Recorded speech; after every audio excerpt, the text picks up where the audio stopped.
Ma, come to my house. Let me get you warm, and it is cold out here. No, I want my son. I can't find my son. That's my mother. I have been looking for her. That night, the snow was so heavy it erased footsteps, and almost erased a life. An elderly woman sat alone on a heap of snow, freezing, confused, forgotten. Cars passed. People hurried by. No one stopped. No one, except a poor young black girl who had nothing, except kindness. She didn't know the woman was the president's mother. She didn't know one small act would change her destiny forever. Because the next morning, the president knocked on her door. Before we continue, like this video if you believe kindness still matters. Subscribe for powerful, emotional stories. Comment below. Would you have stopped that night? Now, let me tell you how it all began. She had once been a woman people stood up for when she entered a room. Her hair had been styled by the best hands money could buy. Her dresses chosen carefully. Her voice steady and respected. But time is a quiet thief. Now she was old, fragile, and lost inside her own mind. The president's mother sat in a wide, warm room filled with soft lights and expensive furniture she no longer recognized. She stared at the window as snow drifted down slowly, her fingers trembling slightly on the armrest of her chair. Her eyes, once sharp, now moved with confusion, as if she were waking up in a stranger's life. She turned to the caregiver standing nearby and asked softly, "Where is my husband?" The caregiver paused, forcing a gentle smile. "He's not here right now, ma'am." "You're safe," the woman frowned. "He promised to come home before dark," she said, her voice shaking. "He doesn't like the cold. He never liked the cold."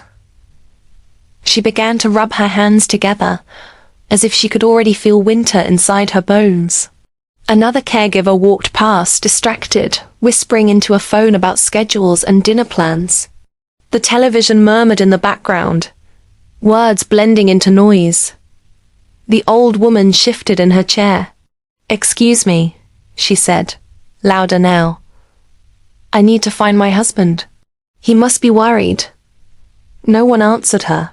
She stood slowly, holding the arm of the chair for balance. "Hello?" she called again. Her voice echoed weakly in the large room. She looked around, panic growing. "Why is no one listening to me?" she whispered. Her mind was slipping backward, years and years, to a time when she was young, when a man waited for her every evening. The snow outside caught her attention. It looked familiar. It looked like home. A caregiver laughed somewhere down the hall. Another door opened and closed. The front door, heavy and important, had been left unlocked for just a moment. Just one careless moment. The woman shuffled toward it, her heart racing with purpose. "I have to go," she muttered to herself. "He's waiting. He always waits for me." She reached the door and placed her hand on the handle, surprised when it moved easily. "Good," she said with relief. "Good, I'm not late." Cold air rushed in as the door opened. She gasped, but she stepped forward anyway, pulling her thin coat tighter around her shoulders. The snow hit her face sharply, but she didn't stop. "I'm coming," she called into the storm. "I'm coming, my love." Behind her, inside the house, a caregiver finally noticed the quiet. "Mrs. Carter?" she called casually. No answer. She frowned and walked toward the sitting room. The chair was empty. "Mrs. Carter?" Her voice sharpened. Panic followed quickly. "Where is she?" Another caregiver rushed over. "She was just here," one said. "Did you lock the door?" Silence. Eyes widened. Someone ran. Someone shouted. But outside, the old woman was already gone.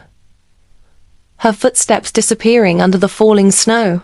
Her voice swallowed by the storm as she walked on, searching for a husband who lived only in her fading memory. Amina Cole was only 23, but life had already asked more of her than it asked of most people twice her age. She lived alone in a tiny, run-down apartment at the edge of the city, the kind of place people passed every day without noticing. The paint on the walls was cracked and tired, the ceiling leaked when it rained, and the windows let the cold walk in freely. There was no heater.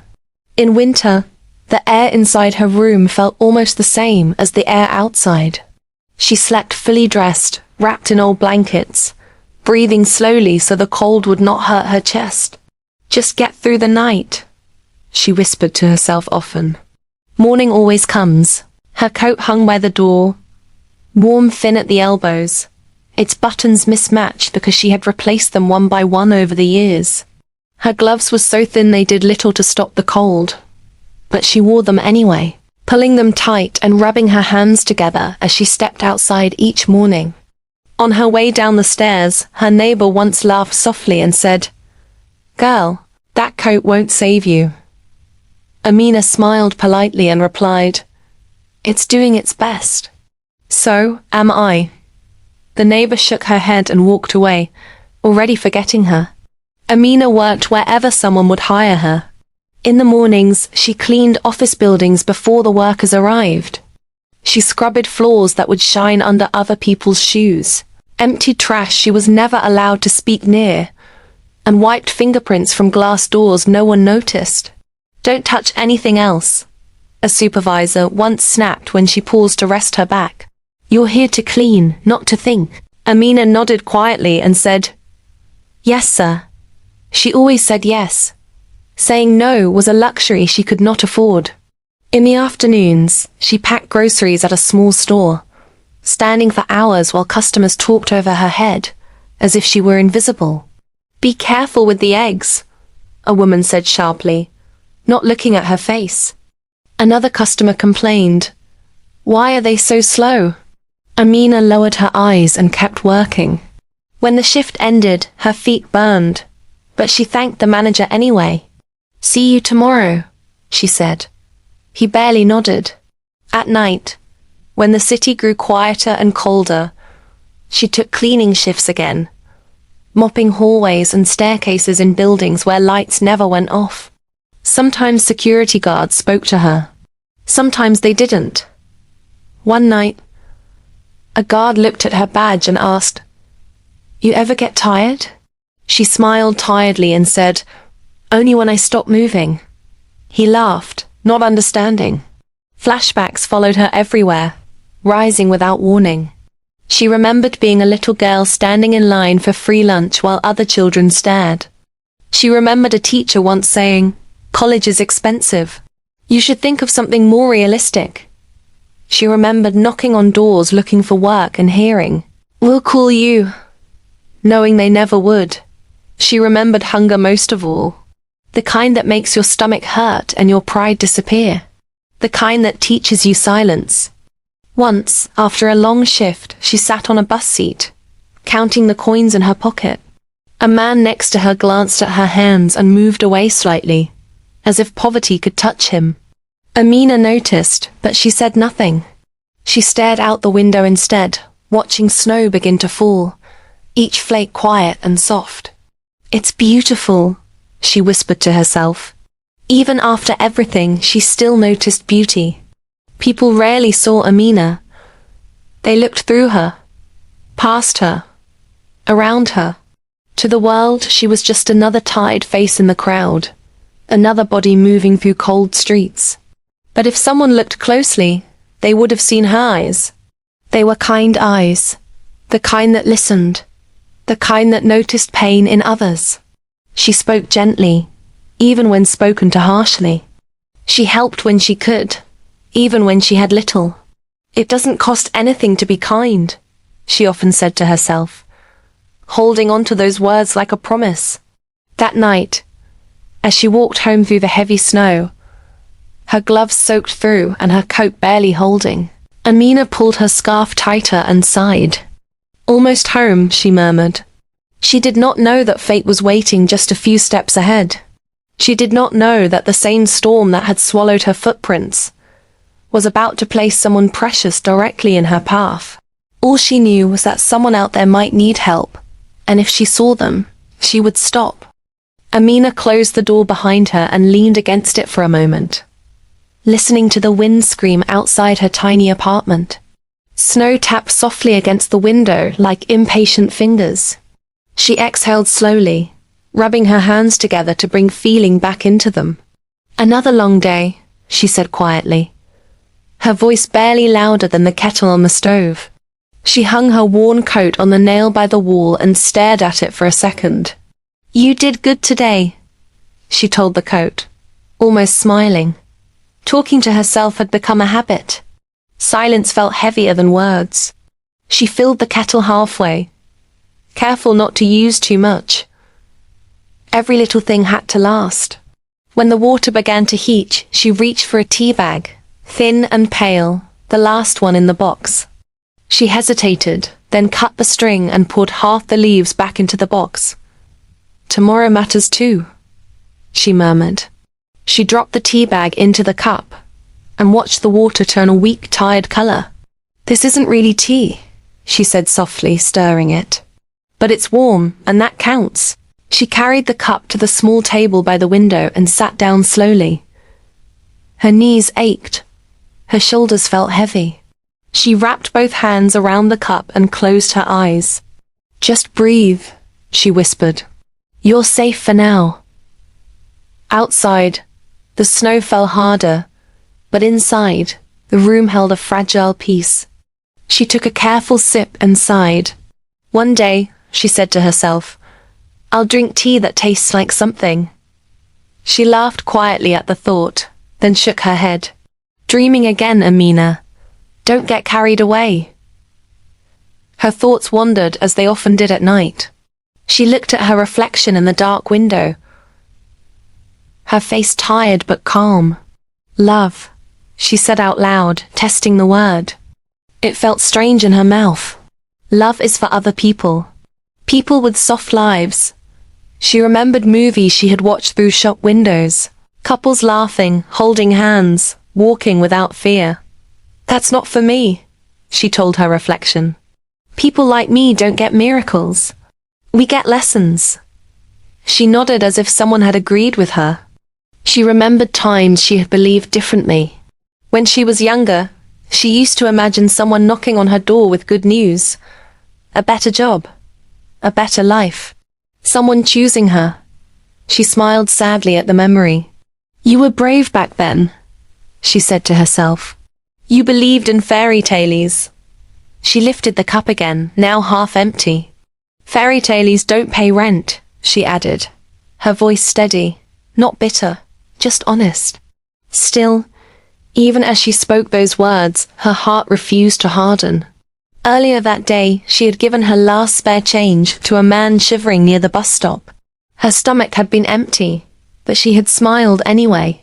"Here," she had said. "It's not much, but it's warm." The man had looked at her with surprise and whispered, "Thank you." "You didn't have to," she had answered without thinking. "I know. But I wanted to." Now, sitting alone, she remembered his eyes. "That's all I have," she whispered. "That's all I can give." She finished the tea slowly, savoring the warmth more than the taste. "Compassion," she said quietly, like it was a secret. "That's my treasure." She placed the empty cup in the sink and stood by the window again. Snow covered the street below, clean and bright, hiding all the cracks. For a moment, her chest tightened with a feeling she didn't fully understand. Hope, maybe, or habit. She shook her head gently. "Don't expect too much," she told herself. "Just be kind. That's enough." She turned off the light and prepared for bed, unaware that the world she believed would never notice her was already moving toward her door. Outside, the storm grew louder, carrying with it a miracle she did not believe in yet, one that would find her not because she was rich or powerful, but because her only wealth had always been her compassion. Amina stepped out into the night with tired legs and a heavy breath. Her shift had ended late, later than promised, and her body felt like it was moving on memory alone.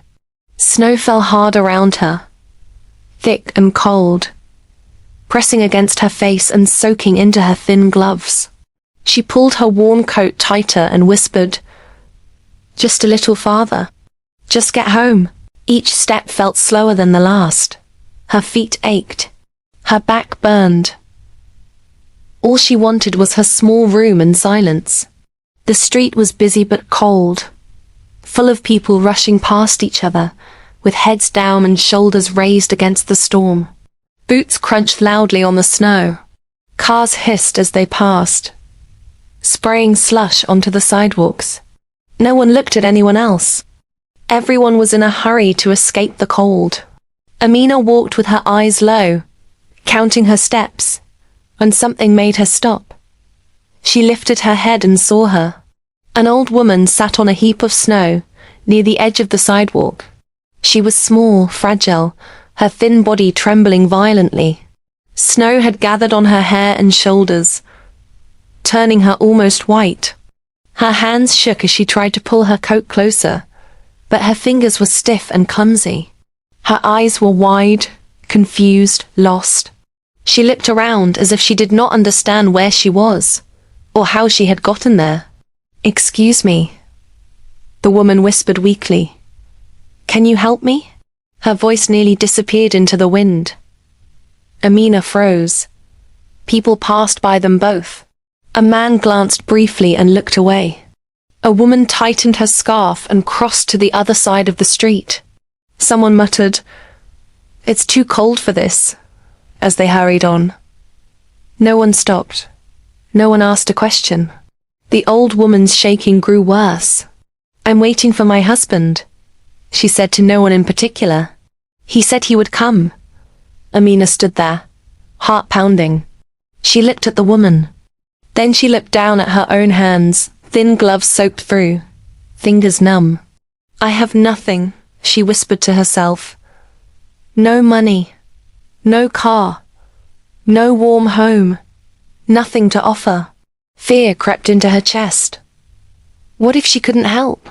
What if she made things worse?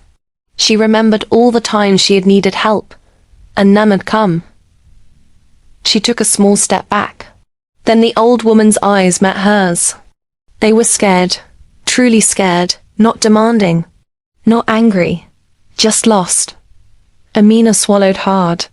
"Hey," she said softly, her voice shaking as much as her hands. "Ma'am, are you okay?" The old woman looked at her like a child looks at a stranger. "I think I'm lost," she said. "It's very cold." Amina nodded slowly. "Yes," she answered. "It is." She looked around again. People kept walking. The snow kept falling. Amina exhaled and made a choice. She lowered herself down into the snow, ignoring the cold biting through her clothes, and knelt in front of the woman. "It's okay," she said gently. "I'm here." She placed her thin gloves over the woman's frozen hands. "You're not alone." The old woman stared at her, tears filling her eyes. "Thank you," she whispered. The storm roared around them, but Amina stayed where she was, kneeling in the snow, offering the only thing she truly had, her presence. The old woman's lips trembled as she looked around, her eyes darting from face to face, from light to shadow, as if the world had suddenly become unfamiliar. "James?" she called weakly, her voice breaking. "James, where are you?" She tried to stand, but her legs gave up on her, and she sank back into the snow with a soft cry. Her breathing grew fast and uneven. "I was supposed to meet him," she said, panic rising. "He doesn't like it when I'm late. He'll be angry."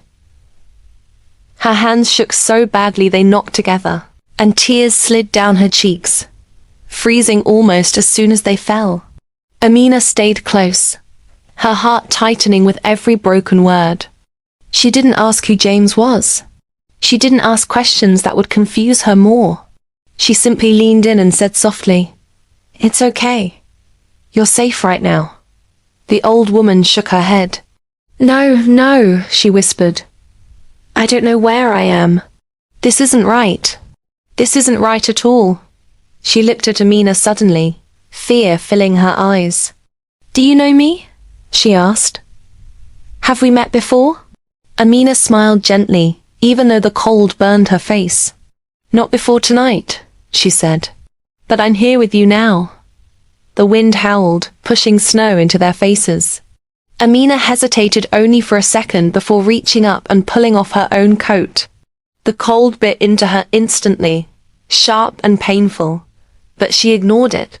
She draped the thin coat carefully around the old woman's shoulders, tucking it in the best she could. Here, she said softly. This will help a little. The old woman gasped. No, no, you'll freeze, she protested weakly. Amina shook her head. I'll be okay, she replied, though her teeth were already starting to chatter. I promise. The old woman clutched the coat tightly. Thank you, she whispered. Then her face changed again, confusion returning like a dark cloud. Mother? She called suddenly, her voice small and pleading. Mother, please don't leave me. Amina felt a sting behind her eyes. She lowered herself even more, bringing her face closer to the woman's. Hey, she said gently, slowly, as if speaking to a frightened child. You're not alone. I won't leave you. She kept her voice calm and steady, even as her hands grew numb. Can you tell me your name? The woman frowned, thinking hard. Maggie, she said after a moment. My name is Maggie. That's a beautiful name, Amina replied softly. Maggie, listen to me. I'm going to help you, okay? Maggie nodded slightly, though her eyes were still full of fear. I don't remember how I got here, she said. Everything feels wrong. Amina placed a gentle hand over Maggie's. That's all right, she said. You don't have to remember anything right now. Just stay with me. Amina did not know who this woman was. She did not know where she came from, or why she was alone in the snow. She did not know her past or her importance. All she knew was what she saw in front of her. A frightened human being, cold and lost, needing help. And that was enough. She leaned closer, shielding Maggie from the wind with her own body, and spoke softly again. You're safe, she said. I've got you. Amina struggled to stand, her legs weak and trembling from hours of work, from the cold that had seeped through her coat, through her thin gloves, straight into her bones. She leaned slightly, holding Maggie close to her side, supporting her fragile weight. The old woman's arms clung to her as if letting go would mean disappearing completely. I don't know how far I can walk, Maggie whispered, her teeth chattering. Amina squeezed her shoulder gently. Don't worry, she said. We're almost there. Just a little more. The wind screamed around them, snow piling high on the streets, turning every step into a struggle. Amina's boots sank into the drifts, pulling her down, but she refused to stop. I've got you, she repeated. I've got you. People passed by without noticing, hurried shadows disappearing into the storm. Are you sure you're all right? A voice called from a distance, but no one stopped. Amina didn't answer. She couldn't. Her mind was fixed on getting Maggie somewhere warm, somewhere safe. Every step was a battle. Every icy gust of wind stole her breath, but she kept moving, one foot in front of the other, one careful step at a time. We're here, she whispered finally, more to convince herself than Maggie, as the familiar outline of her tiny building came into view. The door was small, battered and old, but it promised shelter. Inside, the apartment was exactly as she had left it. Cold, drafty, tiny, a kitchenette no bigger than a closet, a narrow bed pressed against the wall, barely wide enough for one. Amina set Maggie down gently on the floor near the heater she didn't have. Sit, she said softly. Just sit for a moment. Maggie shivered violently, wrapping herself in Amina's coat. It's so cold, she whispered. I don't know why I'm like this. I feel lost. Amina shook her head, her own body aching from the walk. You're safe now, she said firmly. Just for tonight, you're safe. Amina moved quickly, rearranging the small room. She pushed a chair close to the bed, grabbed the thin blanket she kept folded neatly at the foot, and draped it over Maggie. Here, she said softly. You take the bed. It's warmer than the floor. I'll be fine here. Maggie tried to protest, her eyes wide and scared. No, you can't. You've had such a long night. You should rest. Amina smiled gently, her own teeth chattering. I've walked longer nights, she said. I'm used to it. You need it more. She tucked Maggie carefully under the covers, smoothing the thin blanket around her shoulders. Sleep. Just sleep, she whispered. Maggie's eyes softened. She tried to say something, but the words caught in her throat. She simply nodded and let Amina guide her to lie down. The shivering slowed.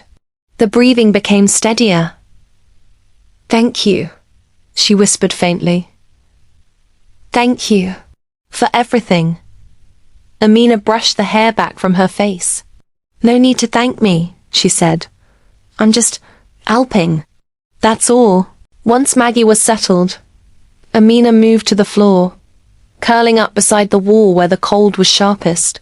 She wrapped herself in the thin blanket left for her, feeling the cold bite, but ignoring it. She closed her eyes and listened to Maggie's steady breathing, letting it calm her own. At least you're safe, she murmured to herself, eyes half shut.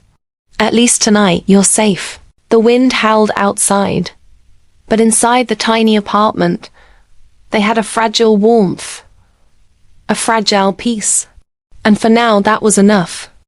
Amina woke before dawn, shivering as the cold pressed against the walls of her tiny apartment. Maggie slept quietly, curled beneath the thin blanket, her breath visible in the frigid air. Amina glanced at her own hands, red and stiff from the long night, and rubbed them together, trying to bring back some warmth. She stepped quietly to the kitchenette, careful not to wake Maggie, and opened the small cupboard. Inside were only a few things. A box of instant oatmeal, a tin of old tea, a few stale crackers.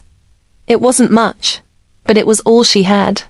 She set a small pot on the tiny stove and filled it with water, watching as the first bubbles began to form. The water hissed, and she placed the oatmeal inside, stirring slowly. The smell, faint as it was, seemed almost luxurious in the cold, silent apartment.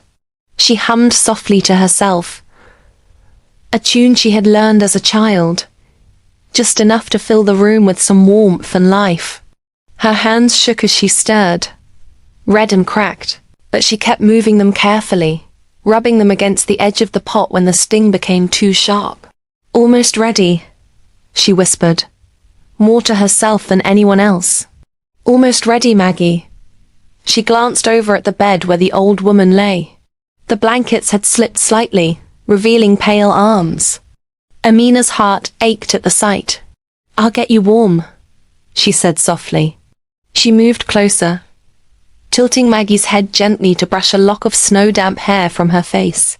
There, nice and warm now, she murmured. When the oatmeal was done, she poured it into a chipped cup and let it cool just enough to avoid burning Maggie's lips. She handed it carefully to her, guiding her hands to hold the cup. Slowly, she said. Sip a little. It will warm you up. Maggie's hands were still trembling. She raised the cup with a soft, uncertain voice. Thank you, she whispered. You didn't have to do this. Amina shook her head, smiling gently. I wanted to, she said. It's okay. As Maggie ate, Amina washed her own frozen hands in a bowl of lukewarm water, massaging them slowly until the redness began to fade. She hummed again, softly this time, a lullaby she had sung as a child to herself when the world had been too big, too cruel. Too cruel. The sound of her voice was small, but it filled the apartment, brushing away some of the icy silence. Maggie stirred slightly, opening her eyes, and for a moment, they were clear and bright. "You remind me of the daughter I never had," Maggie said, her voice fragile but lucid. Amina froze, her hands still in the water, staring at her. She did not know what to say. She knelt closer, brushing a few stray hairs from Maggie's face. I don't have a daughter," she said softly. "But I can stay with you. I can help." Maggie's lips curved into a small, tired smile. "That's enough," she whispered. You are enough." Amina nodded, feeling a strange warmth in her chest. A warmth she had not felt in a long time. She continued to hum quietly, moving her hands to cover Maggie's, brushing the thin blanket over her shoulders again. The room was still cold. The wind still howled outside. But for the first time that night, it felt as if something gentle had settled between them. Fragile but real. "You're safe now," Amina whispered again. "I've got you." And for a moment Maggie believed it. In another part of the city, far from the small, snow-covered streets where Amina guided Maggie to safety, the halls of the presidential residence were alive with tension. Inside the Oval Room, where decisions always felt weightier than the air itself, President Jonathan Carter sat frozen in his chair, a phone pressed tightly to his ear. Yes, I understand," he said slowly, his voice steady but edged with something sharper beneath the surface. The words felt hollow, as if they could not reach the weight of the news. His hand gripped the edge of the desk until his knuckles turned white. On the other end, the voice of the Chief of Security, Thomas Reed, came through clearly, urgent, and roughened by panic. "Sir, we have a problem. She's missing. The storm, it's heavy, sir. We don't know where she went." Jonathan swallowed hard. "Missing? My mother?" His voice shook slightly, betraying the calm he usually wore like armor. "Yes, sir. She wandered out. The doors were unlocked. We were too late to stop her." The words hit him like a punch, and for the first time, he felt helpless in a way no political crisis had ever managed. "Get every team out immediately," he ordered, standing abruptly, pacing the room despite the stiff posture expected of a president. "I don't care what it takes. Search the perimeter, every street, every alley. I want her found." Thomas Reed responded without hesitation. "Understood, sir. Teams are already mobilizing. We've contacted local patrols, snow rescue units, everything that can move in this storm." Meanwhile, the emergency teams moved through the city, their headlights slicing through the thick snow. Boots pressed deep into the drifts, radios crackling with overlapping voices. "Sector 3 report. Nothing yet. Check the side streets." Every second was measured in urgency, each voice full of strain. Snow fell relentlessly, covering footprints, covering evidence of where she might have gone, erasing paths as fast as they were made. A helicopter circled above, its blades chopping the icy air, sending flakes in every direction. The crews below shouted back to each other, shouting against the wind, desperate, exhausted. Back in the Oval, Jonathan rubbed his face, exhausted by the weight of responsibility, by the helplessness he felt as he imagined his mother wandering alone in the snow. His assistant, Rachel Moore, tried to keep pace with the rapid flow of information. "Sir, the media," she began hesitantly. Jonathan looked at her sharply. "Don't say it," she swallowed. "They're already aware that something's wrong." If the story leaks, there will be panic. Jonathan shook his head. No one can panic. Not now. I need every unit focused on finding her. No cameras, no press. Control the flow. Control everything. Understand? Yes, sir, Rachel replied quickly. The storm outside mirrored the tension inside. Snow piled higher and higher. Radios crackled. Engines hummed. Helicopters whined. Every team on the ground fought through the blizzard, shouting names, scanning shadows, desperate to see her, to reach her before the storm consumed her completely. And in the silence between shouts, Jonathan stood, gripping the edge of the desk, imagining every possible danger his mother could face. Each passing second felt longer, heavier. Every report of a false lead was a knife in his chest. He could not rest. He would not rest.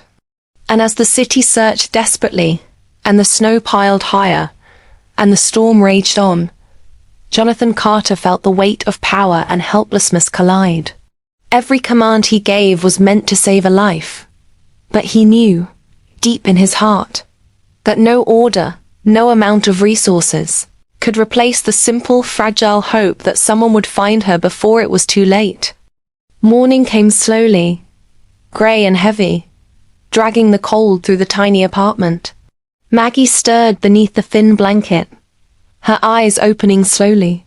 They were cloudy, confused, scanning the small room as if it were a place she had never seen before. Where am I?" she whispered, her voice trembling.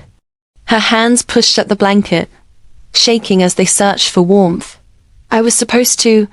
Someone was waiting." Her words trailed off, unfinished, swallowed by the quiet room. Amina, still on the floor, stirred at the sound, her own body stiff and sore from sleeping on the cold boards. "Hey, it's okay," she said softly, moving closer to Maggie. "You're inside, you're safe. No one's going to hurt you." Maggie blinked rapidly, unsure, her hands reaching for the air, as if to grab hold of a memory that wouldn't come. "Safe?" she asked, the words strange on her lips. Who are you?" Amina smiled gently, brushing snow-damp hair from the old woman's face. "I'm Amina. You don't need to know anything else right now. Just rest. Just breathe." Outside, finally, the city search teams had narrowed their area. A combination of security cameras, eyewitness reports, and GPS from a patrol car had traced Maggie's slow, careful steps to the apartment building where she had taken refuge. Radios buzzed, the voice of Thomas Reed clear and tight with relief. "We've got her location. She's inside a small unit near 8th Street. Units, move in carefully. Do not startle her." Sirens approached softly, muffled by the heavy snowfall, but still loud enough to make the building tremble. Amina was just finishing tidying the small apartment, pushing the thin blanket around Maggie once more, when a sudden, loud knock rattled the door. It was sharp, insistent, shaking the walls. She froze, her heart skipping a beat. Another knock followed, louder this time, and a voice called from outside, firm and commanding. "Open the door. Security. Now." Her hands trembled. She swallowed hard, glancing at Maggie, whose eyes were wide with confusion and fear. Who is it?" the old woman whispered, clutching the coat around her shoulders. Amina's lips pressed into a thin line. I don't know," she whispered back, her voice shaking slightly. I think they're the police, or something worse." With a shaky hand, she moved toward the door. The knocking grew faster, more urgent, pounding against her small frame like the storm outside. She could hear the faint rumble of engines, and through the thin walls, the muffled but unmistakable sound of black cars pulling up in the snow. Then came the flashing lights outside, blue and red, bright and harsh, cutting through the grey morning like knives. The apartment, already cold and sparse, suddenly felt suffocating, the walls closing in. Amina's stomach dropped, fear flooding her chest. "Oh no," she whispered under her breath, her fingers curling nervously around the doorknob. She paused, taking a deep breath, trying to steady herself, but the pounding in her chest was louder than the knocks outside. She knew something serious had come for them. She didn't know what it would mean, what the men in black uniforms would say, or what the flashing lights promised. Finally, with a trembling hand, she opened the door. Standing there were armed security guards, rigid and professional, their eyes scanning the apartment quickly. Behind them, black SUVs idled in the snow, engines humming, lights flashing intermittently. The scene outside the door looked unreal, like something from a movie, and for a moment, Amina couldn't move. Fear rooted her in place. She looked from the guards to the vehicles, to the flashing lights, and then back to Maggie, whose fragile eyes mirrored her own panic. What do you want?" Amina's voice came out small, quivering. Her body trembled. She felt exposed, tiny, powerless. The world outside her little apartment had suddenly exploded into a scene she could never have imagined, and all she could do was stand there, frozen, her heart hammering as the storm of reality and fear crashed over her. The front door creaked open wider, and President Jonathan Carter stepped into the tiny apartment, flanked by his security team. His tailored suit looked out of place in the cramped, frigid space. His eyes were tired, dark rings under them from a night of fear and worry. His jaw was tight, his hands clenched at his sides. He had run through every worst-case scenario in his mind, every possibility of what the storm and the night could have done to his mother. He had imagined everything: loss, panic, even disaster, but nothing could prepare him for the sight in front of him now. Maggie was wrapped in the thin coat, lying safe in the bed of the little apartment, her shivering finally stilled. Her eyes, still clouded with confusion, met his, and a flicker of recognition crossed her face. Jonathan's knees weakened slightly. Relief hit him like a tidal wave, stealing the air from his lungs. He rushed forward, ignoring the uniforms and protocol, ignoring the narrow space, and sank to his knees beside her. His hands trembled as he brushed her hair back from her face, tears spilling unchecked. "Mama, oh God!" "Mama," he whispered, his voice hoarse and broken. "You're safe. You're safe." Maggie blinked slowly, uncertain, then allowed herself to relax a fraction, letting the warmth of his presence settle around her. Jonathan held her tightly, almost afraid to let go, as if the world outside the small apartment had no claim on her now. I thought I lost you," he admitted, his voice catching with raw emotion. He finally straightened a little, still holding his mother gently, and turned his gaze slowly toward Amina, kneeling in the corner, her hands clasped nervously in front of her. The young girl looked so small, so fragile against the backdrop of his authority and wealth. Her clothes were thin, worn, patched in places, her hair damp from the snow, her face pale and tired from the long night.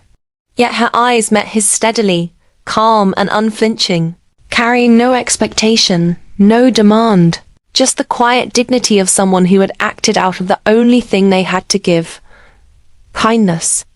Jonathan studied her for a long moment, realizing in a sudden, staggering way that she was poor, truly alone, and that she had risked everything in that storm for someone she had never met. She had expected nothing in return, asked for no recognition, claimed no reward. And yet she had given the most important thing she had: her courage, her care, her heart. His voice caught, breaking against the weight of the moment. He knelt slightly again, leaning on the bed for support, and said, almost in a whisper, yet loud enough to fill the small apartment, You saved my mother. When the whole world failed her. Amina's lips parted slightly, startled by the words, by the gravity in his voice. Maggie looked between them, sensing something unspoken but powerful passing through the room.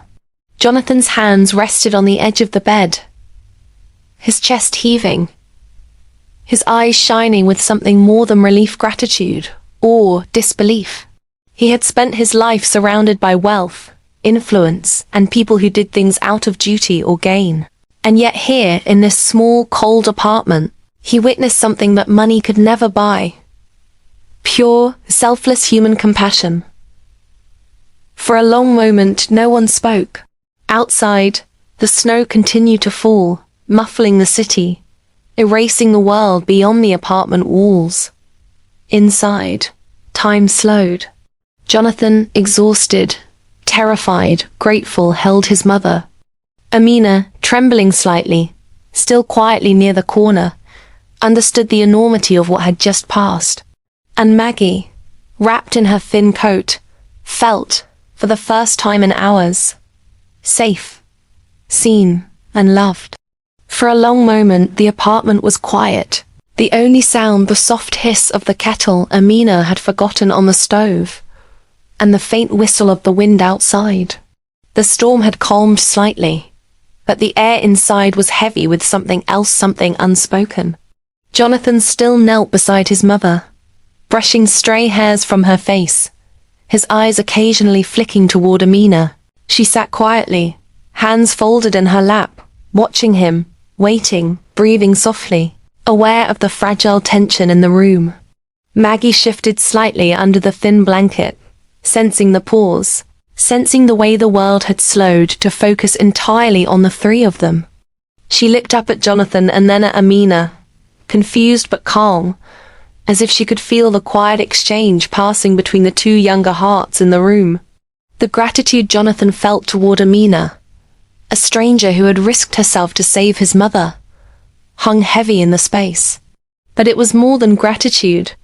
He studied her carefully, the way her eyes had stayed steady through fear, the way her hands had trembled yet never let go, the quiet strength that had carried them both through the night.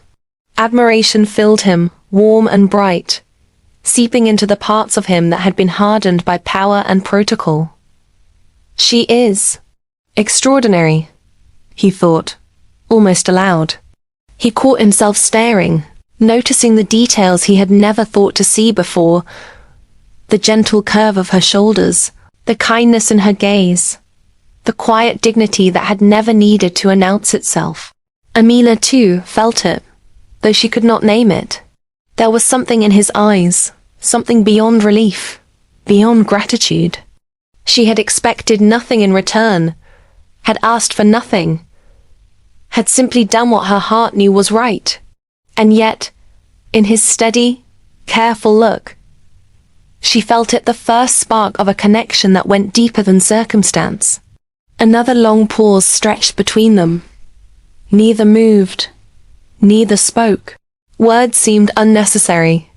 The warmth of the room, the shared understanding, and the night they had survived together filled the air.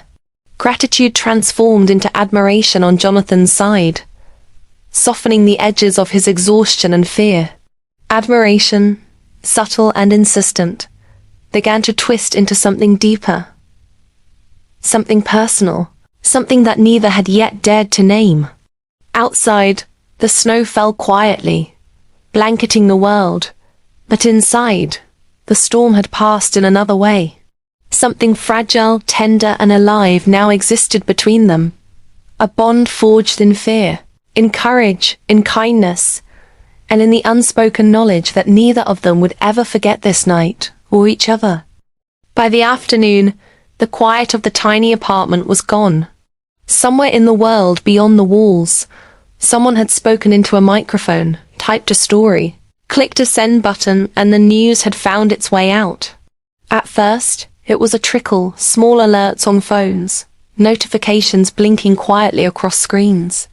Then, like a wave, it grew, spreading faster than anyone could contain. The story of a poor young girl saving the president's mother became a wildfire overnight. Headlines exploded across every channel. Mystery girl saves president's mother in blizzard. They screamed. Social media exploded, a chaotic storm of opinions and accusations. Some praised her courage, admiring the bravery and selflessness of someone who risked her life for another. But the louder voices were sharp, judgmental, cruel. Others called her names, questioning her motives, digging into her past, dissecting every detail of her life like a microscope searching for sin. She's just after fame, one commentator sneered on a live broadcast. No one does something like this for nothing. There's always manipulation. Another posted online, typing fast and venomous. A poor girl? She's playing the system. The president will fall for anyone who knows how to act. Amina didn't even know these people existed, and yet suddenly their voices reached her. She heard the whispers, the rumors, even the name-calling. They were invisible to her until now, but now they were everywhere, attacking her quietly from the safety of screens she didn't own. At the tiny newsstand on the corner, the tabloids screamed her story in bold letters. People pointed, whispered, some nodding in admiration, others sneering in judgment. She's just a girl who wants attention, one woman said to her friend, shaking her head. You can't trust people who make the president notice them. It's dangerous. Amina walked by quickly, clutching her thin coat tighter, heart heavy. She thought about the long night, about Maggie, about the warmth she had given without expecting anything back. And yet here, the world called her names for it, accused her of manipulation, of scheming. Inside her tiny apartment, the phone buzzed incessantly. Messages arrived from strangers. Screens glowed with the same accusations, the same disbelief that someone so poor, so small, could do something so big without wanting anything in return. Amina sank onto the floor, hugging her knees. I didn't ask for this, she whispered to the empty room, her voice trembling. I just helped her. Maggie, still recovering from the storm and confusion, looked at her and said softly, Don't listen to them. They don't know you. You saved me. That's all that matters. Amina nodded, blinking back tears. She knew the world outside would judge, would call her names, would accuse her of things she never imagined.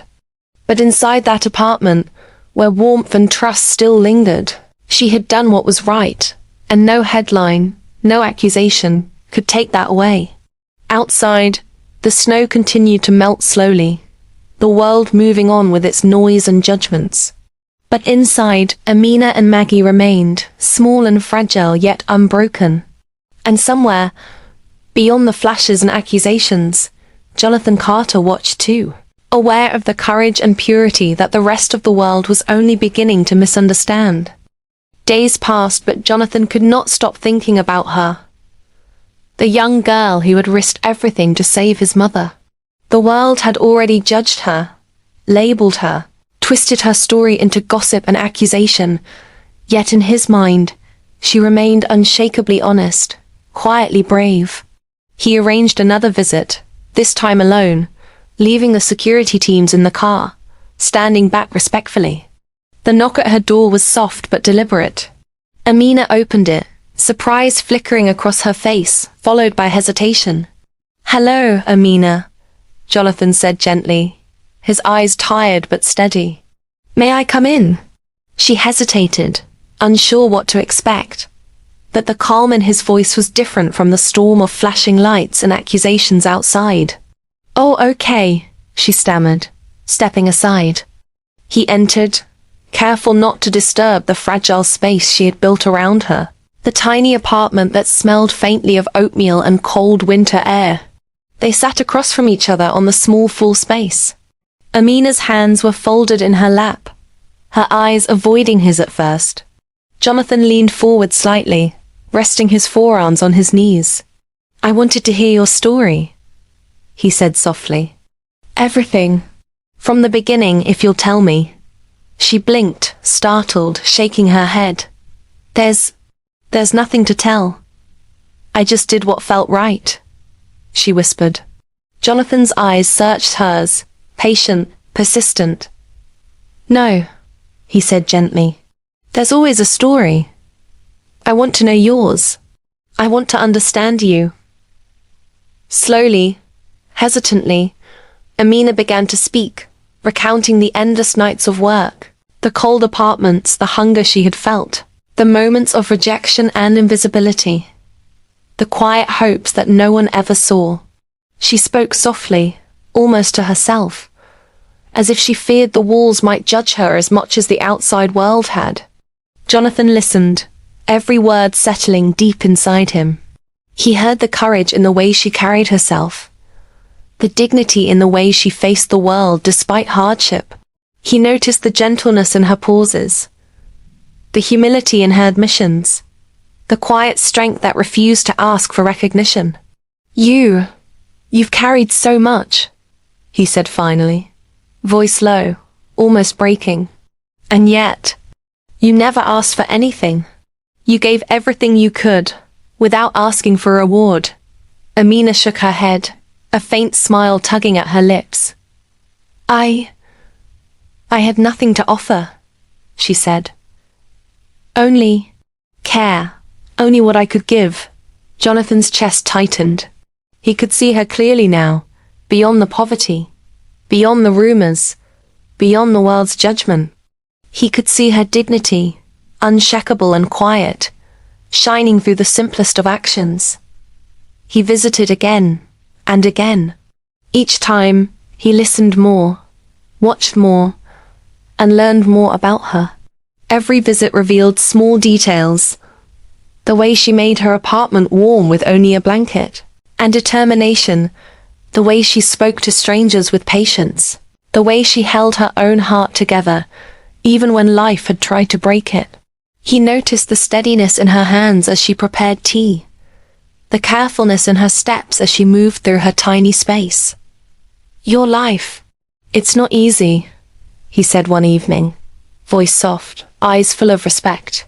"And yet, you make it beautiful." Amina glanced down, cheeks warming. I do what I can," she murmured. "That's all anyone can do, isn't it?" Jonathan nodded, feeling something swell in his chest. He admired her bravery. He admired her patience. But more than that, he admired who she was, a girl who had nothing, and yet gave everything. And in the quiet of that small apartment, as the world raged outside with judgment, headlines, and noise, Jonathan Carter found himself coming back, again and again, drawn to her strength, her humility, and the dignity she carried like armor, soft, unspoken, unshakable.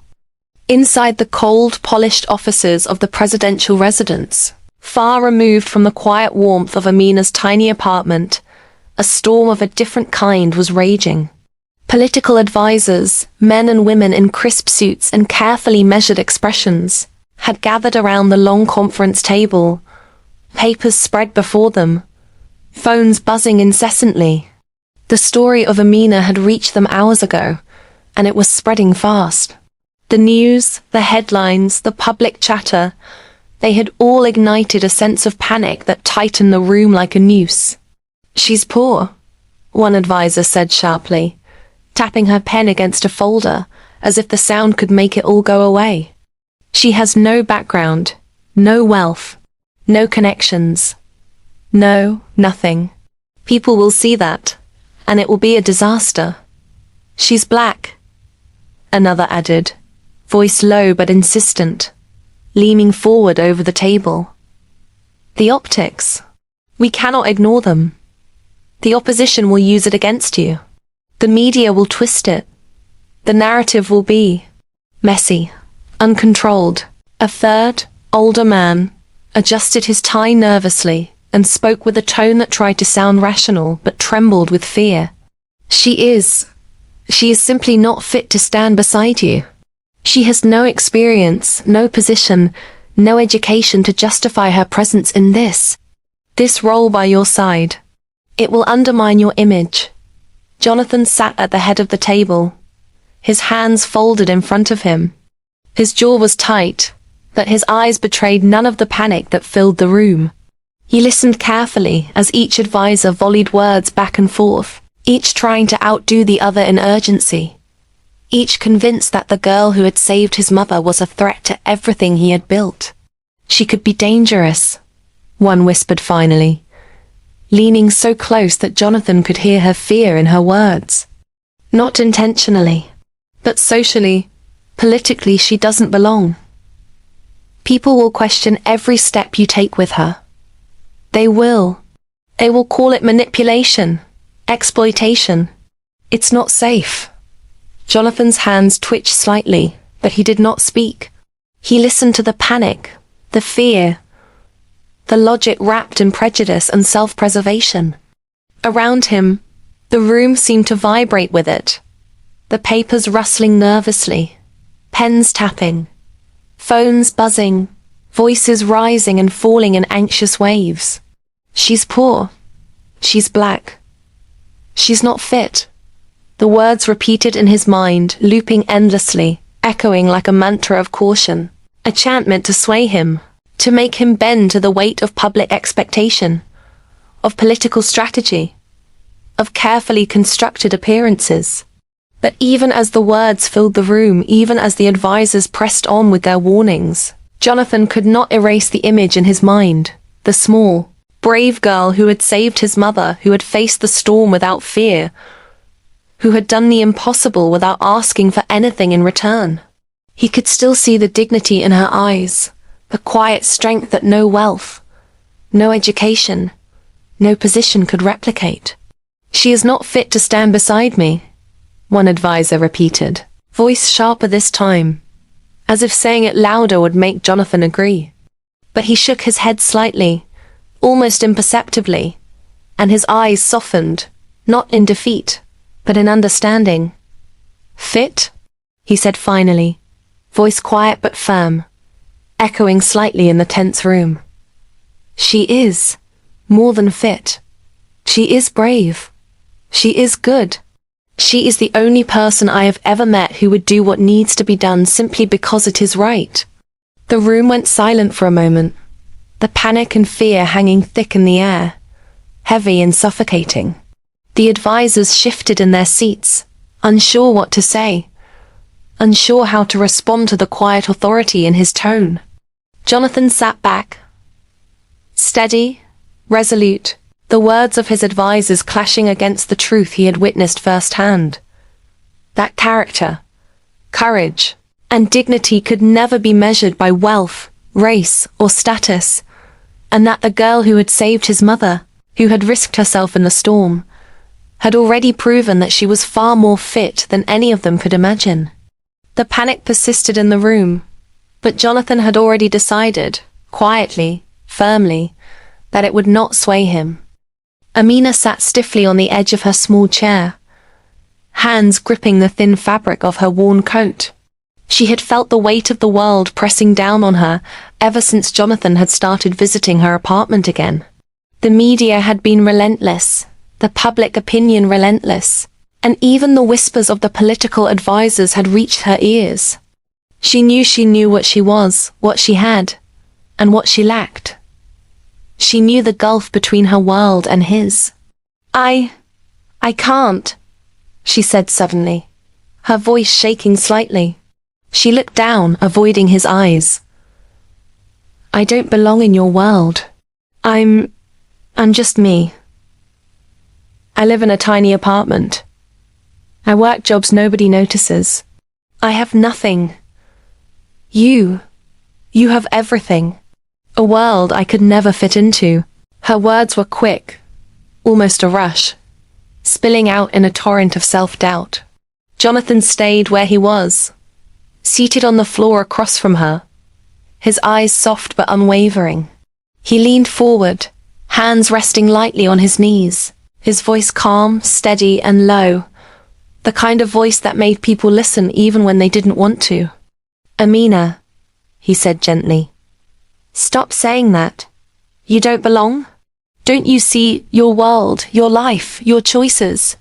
They belong everywhere that matters. She shook her head, tears welling in her eyes. You don't understand. My life, my world, it's nothing. People will never accept me. They will judge me.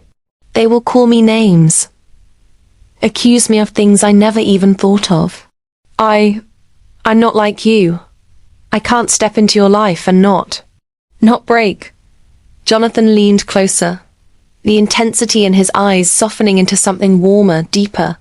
Amina, he said, voice cracking slightly. Your world is the one I wish I could live in more often. Yours has truth. Yours has courage. Yours has heart. My world has power. But power without truth is hollow. You carry the only thing that makes it worth anything. She looked at him then, finally meeting his gaze. Her hands still trembled and her lips quivered, but there was a flicker of understanding, a spark of something she had never expected. He was serious, not just speaking with authority, but speaking with his heart. Truth, she whispered, voice barely audible. My life is just small, insignificant. Jonathan shook his head slowly, leaning closer, eyes steady, unyielding. Small? No. You risked your life in a storm to help someone who had no one else. You gave everything you had without expecting anything back. That is not small. That is the greatest truth anyone can live by. That is why you matter more than anyone else in the world to me. Amina's chest tightened. She had never heard anyone speak like that to her. Not friends, not family, not strangers. The words hit her harder than the cold ever had, warmer than the fire she had never let herself hope for. I don't know if I can, she said, voice shaking. I'm not ready. I'm afraid of losing myself or of hurting you. Jonathan reached out, resting a gentle hand over hers. Amina, he said softly, almost a whisper. You won't lose yourself. You'll never lose who you are. That courage, that heart, that truth, that is you. And it belongs everywhere, even here, even in my world. You don't have to change. You only have to be yourself. That's enough. That's everything. For a long moment, silence fell. Outside, the city moved on, unaware of the quiet intensity inside the small apartment. Amina's hands trembled beneath his, but she did not pull away.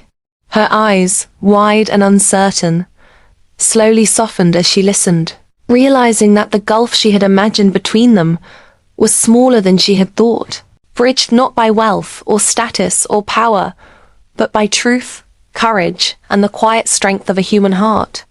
The year passed like the turning of pages in a book, each day a quiet step in a journey that seemed impossible at first. Jonathan visited often, patiently guiding her through the unfamiliar corridors of his world, yet never demanding she lose herself along the way. Amina moved through it all with care, learning the rules, the etiquette, the manners that others expected of someone at his side. She learned how to walk gracefully in polished shoes, how to speak at public events without hesitation, how to accept attention without shrinking from it.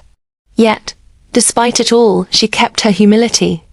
She never let the new world she was entering erase the girl who had braved snowstorms, who had worked long, cold hours just to survive, who had given her warmth to a stranger when no one else had stopped. She remembered her tiny apartment, the job she had held, the nights she had eaten cold oatmeal because there was nothing else. Those memories were not shameful, they were proud reminders of who she was, of where she came from, of the courage and heart that had carried her this far. Slowly, she began to reach out. With the small voice that had once comforted Maggie in the storm, she started visiting shelters, organizing food drives and helping children and women in her old neighborhood. Every action was deliberate, gentle and unpretentious. She listened more than she spoke, gave more than she took, and carried her story as a quiet inspiration rather than a boast. The public began to notice. At first, it was small whispers in the papers, murmurs on television, cautious admiration from journalists. She's different, some said. There's honesty in her, something genuine in the way she moves and speaks. Slowly, the judgment softened. The voices calling her names and accusing her of manipulation quieted. People began to see her for who she truly was, the girl who had saved a life in a storm, who had risked everything without expecting anything, who had turned her courage into action for others. Montage scenes blurred together like a dream. Amina attending charity galas, laughing quietly with children at a shelter, speaking softly to women in need, walking beside Jonathan at official events with a grace that now felt natural, all the while keeping her heart grounded in the streets, the apartments, the kitchens she had once known. Her wardrobe grew finer, her manners polished, yet her eyes never lost that spark of truth, the kindness and bravery that had defined her from the very beginning. And as the year drew to a close, the public slowly warmed to her. Social media posts praised her deeds. Articles highlighted her charity work. News anchors spoke of her humility, her courage, and her authenticity. Something rare and refreshing in the polished, calculated world of politics. Jonathan watched all of this quietly, admiration and love growing deeper every day. He had always known her worth, but now the world was beginning to see it too. And Amina, though still humble, finally began to understand that her heart, her courage, her truth was more powerful than any label, any wealth, any expectation the world could throw at her. The montage ended with her walking through a snowy street, handing blankets to children, smiling warmly at strangers, and then looking up at Jonathan waiting beside her. The snow fell lightly, not harsh or cruel this time, but gentle, almost like a blessing. And in that moment, it was clear. She had kept herself intact, changed nothing about her core, and yet had transformed the world around her, simply by being who she truly was. 1 year later, the city lay under a blanket of snow once again. The streets were quiet, muffled by the thick white that clung to rooftops and trees. It was the same date, the same cold winter air, the same soft hush that made the world feel still and sacred. Amina walked beside Jonathan, her coat wrapped tightly around her, boots crunching against the fresh snow. Her breath made small clouds in the air, and the memories of the past year, the fear, the storm, the night she had spent warming a fragile old woman flashed softly in her mind. Jonathan's hand brushed hers lightly. "Do you remember this place?" he asked, his voice low, almost reverent, carrying the weight of the year they had shared. Amina looked around. They had stopped near a small quiet park where the snow had first swallowed her footprints, where she had found Maggie sitting shivering and lost. The same lamp post, the same mound of white, almost untouched beneath the soft snow now. She nodded, a soft smile tugging at her lips. I remember. It feels like yesterday." Jonathan stopped walking and turned to face her fully. The snowflakes swirled around them, clinging to her hair and coat, glinting in the faint glow of the street lamps. He took a deep breath, eyes locked on hers, voice steady but tinged with emotion. "This is where it all began," he said quietly. "Where you showed the courage and kindness that changed my world forever. And mine too." Amina's eyes widened slightly, heart fluttering. She opened her mouth, but no words came. Her hands trembled as she held her coat closer, the wind making her shiver slightly. Jonathan knelt slowly in the soft snow, ignoring the cold that bit at his knees. The world seemed to fade around them. No cameras, no media, No judgment, just the quiet snowfall and the truth that had grown between them over the past year. "Amina," he said, his voice breaking softly with the weight of the moment. "You risked everything to help my mother. You never asked for anything in return. You have kept your heart intact, even as the world tried to tear it down. You have changed me in ways I cannot even put into words." He reached into his coat pocket and pulled out a small box, opening it slowly to reveal a ring that glimmered faintly in the falling snow. Amina's breath caught. Her eyes filled with tears she hadn't expected, and she shook her head slightly, voice barely audible. I don't deserve this. I'm just me. Jonathan smiled softly, brushing a lock of snow from her hair. "No," he said, voice firm but tender. "You are more than just you. You are truth. You are courage. You are the heart I want by my side for the rest of my life. I cannot imagine a world without you in it. Not just beside me, but with me, always." The snow swirled faster, clinging to her eyelashes, landing softly on his shoulders. He opened the box fully and looked up at her, eyes shining with sincerity and hope. "Amina, will you marry me?" She stared at him for a long moment, tears falling freely now, melting into the snow on her cheeks. The year of fear, of courage, of small kindnesses and growing trust, all of it led to this. She had never expected this, yet somehow it felt inevitable. Her lips trembled into a smile, and she whispered, "Yes. Yes, Jonathan. I will." The snow fell gently around them, soft and silent, as he slipped the ring onto her finger. They laughed softly, relief and joy mingling in their breaths, the memory of that first storm now transformed into the beginning of a new life, one built not on wealth, power, or status, but on courage, truth, and the heart that had guided them both through the coldest night of their lives. The snow continued to fall, wrapping them in a quiet, perfect world, and for a moment, nothing else existed but love, hope, and the promise of everything yet to come. The day of the wedding arrived like a soft, golden dawn breaking through the cold winter months. The air was crisp, carrying the faint scent of evergreens and the distant hum of the city. The ceremony was held in a quiet garden behind the presidential residence, transformed into a magical world of flowers, white linens, and delicate lights twinkling like stars against the pale sky.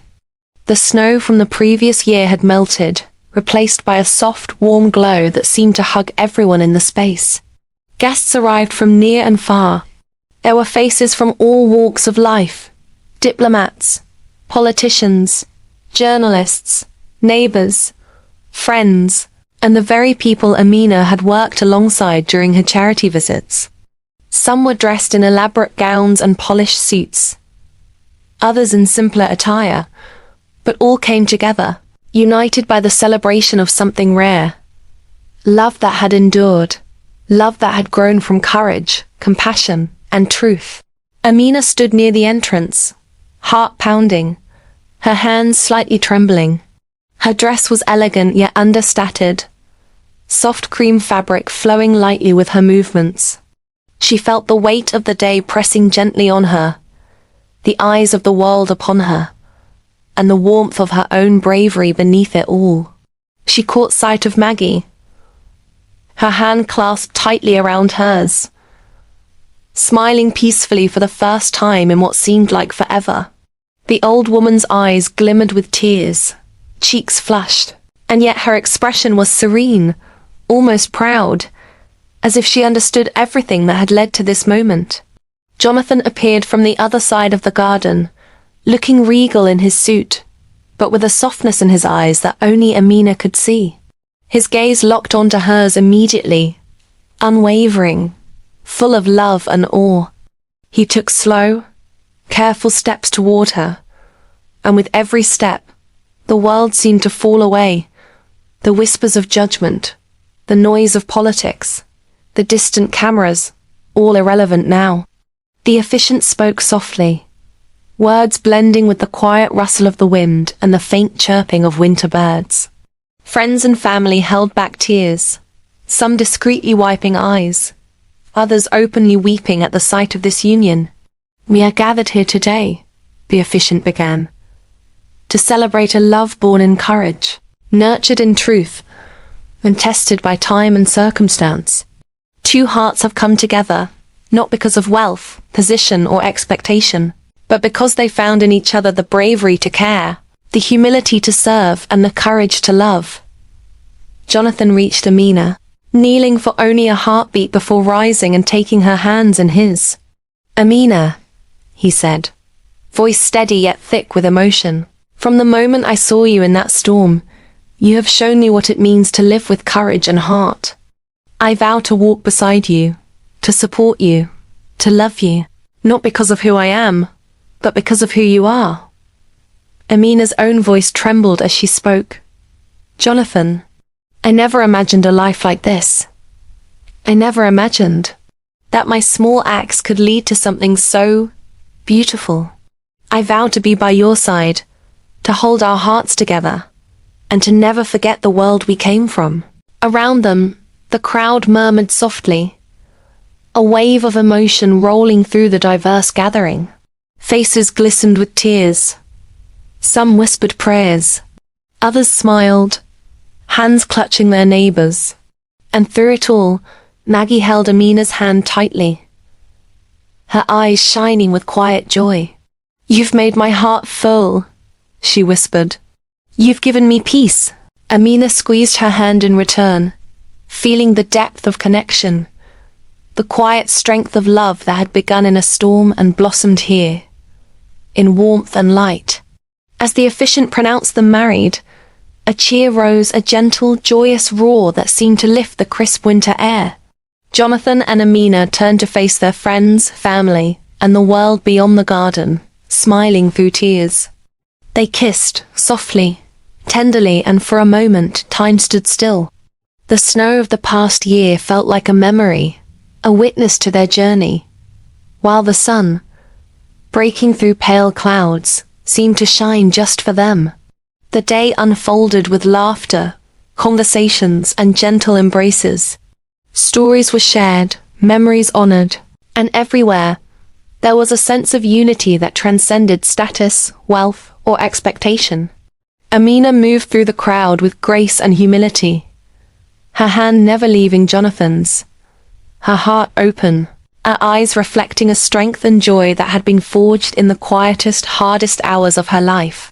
And through it all, Maggie walked beside her, smiling, at peace, holding tightly to the girl who had saved her life, who had saved her heart, and who had, in turn, become a bridge between two worlds, small, fragile, yet infinitely powerful in its truth, courage, and love. The morning was quiet, the kind of early winter morning where the world seemed to hold its breath. Snow fell softly outside, tiny crystals drifting lazily through the pale sunlight that barely warmed the streets. Inside the White House, the corridors were still, polished floors gleaming, paintings and chandeliers reflecting the muted light. Amina walked through the front entrance, her coat wrapped tightly around her, breath forming small clouds in the frosty air. She carried herself with a calm dignity, each step steady, measured, as though she had always belonged there. Though in truth, she had never belonged anywhere quite like this. She paused briefly, looking up at the towering ceilings, the grandeur surrounding her, the echoes of history that seemed to linger in the walls. Her fingers brushed lightly along the carved banisters as she ascended the grand staircase, mind filled not with fear, but with memories, the storm, the cold, the shivering figure she had carried to safety. She remembered Maggie's thin hands, the warmth of shared blankets, the nights spent on the cold floor while someone she had never known slept safely in her bed. She remembered hunger, rejection, exhaustion, and the quiet, unshakable courage that had brought her here. Jonathan walked beside her, hand resting lightly on the small of her back. Silent support and presence more powerful than any words.